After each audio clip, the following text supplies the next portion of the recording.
Hello. How's it going? How's everyone doing? I feel like I should answer that. Yeah, how's it going? Good. Really good. That's good. How are you guys doing? Let us know. Let us know where you're from. We'll do some shout outs. Oh boy. You. We haven't had a shout out in a while. No, it's time. It's long overdue. I think you're getting antsy. I am.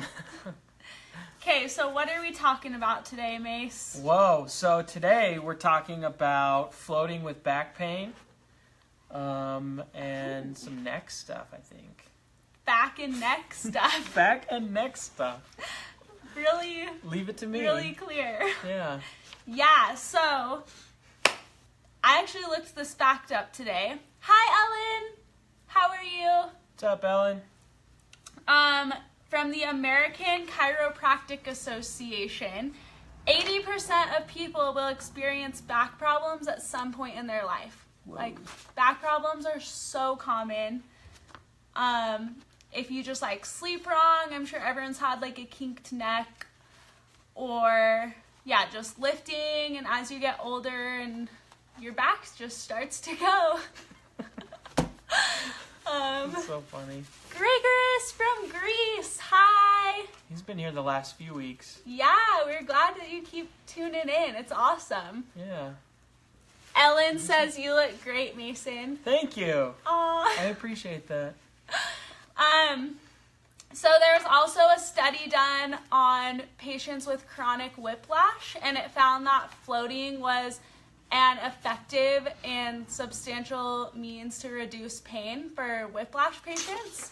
So we just thought that was really interesting, and if you want to read more about that, it's on our blog, so zenfloatco.com/blog. Yeah. But yeah, that's kind of where we got this idea of floating for back pain and how to kind of help it, and yeah, how you can use floating to just make your back and neck feel better. So maybe we should talk about like what you can do. Yeah. Right? So what you can do, I teach yoga, and we find that people hold tension in their jaw, their neck, and their hips. And so sometimes when you're floating, I get this a lot, you feel a lot of tension in your shoulders or your neck. And so a couple ways to reduce that or reduce pain is you can try floating with your arms up above your head.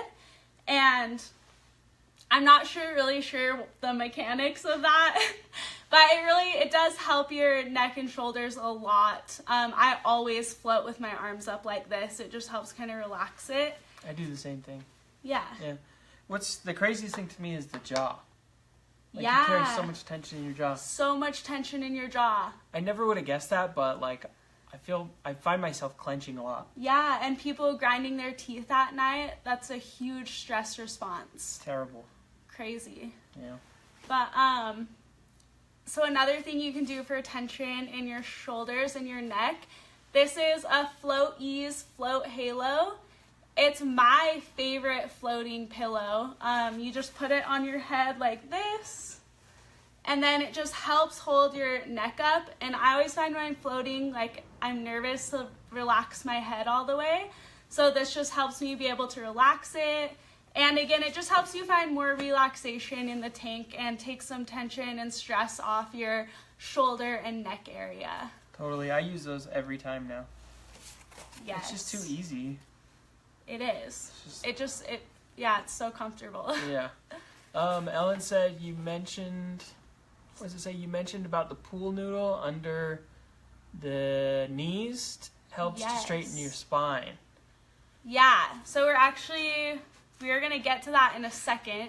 You're just ahead of us already. Now? You're just ahead of the game. 2 steps ahead. Yeah. Before you get going on that though, she asked if we could order the halos on Amazon. I don't think they're on Amazon, but they're on floatease.com. FLOATEASE. Floatease.com. Yeah, we will post a link in the comments after this video. There you go. Bam. So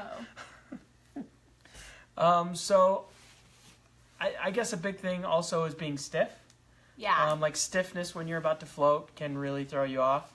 you're already sort of doing it yourself. Oh, So yeah. like gentle twists, I like to do that every once in a while. In the float tank? No, just before you get in. Like if I feel just like rigid or stiff, Oh, okay. I'll do a few of those before I get in. Also, like lifting your arms up and down. You were doing that again earlier. Oh yeah, Doing I this stole sort of your thing? thunder.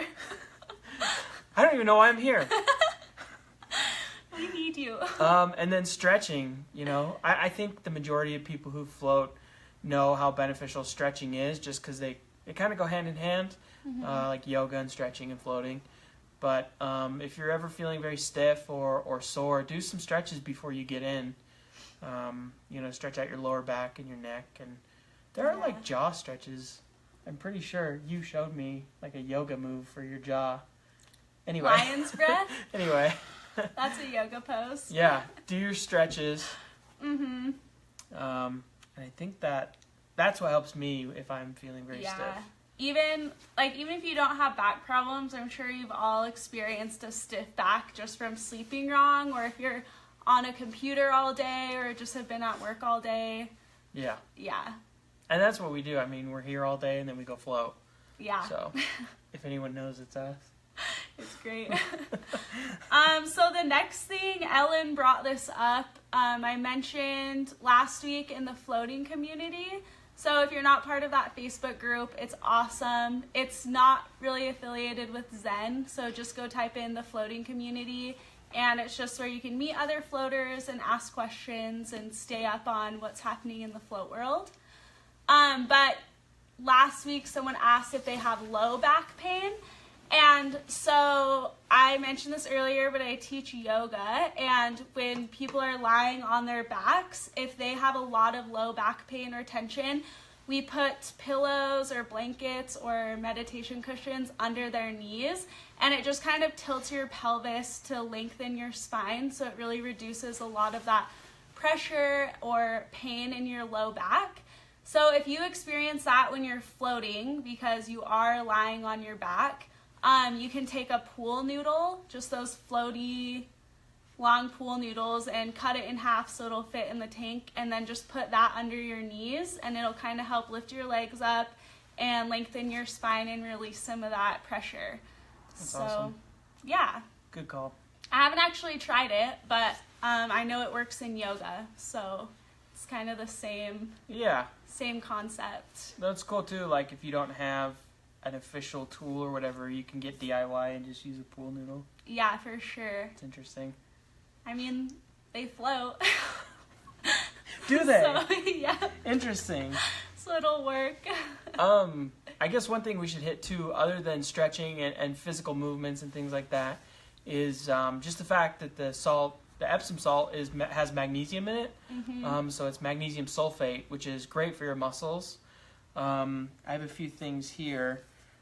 So like when you're doing physical things, aside from floating, you can take Epsom salt soaks or baths, and that helps relieve tension in your muscles and relax everything. So the salt in floating is great.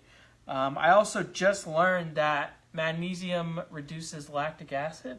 Yeah. So like it builds up when you work out and you're being physical, and magnesium like eliminates it from your body, right? Yeah. I'm not sure the exact science, but literally right before this, we saw a post talking about magnesium sulfate, which is the compound in Epsom salt, helps like break down lactic acid in your muscles as you absorb it through your skin.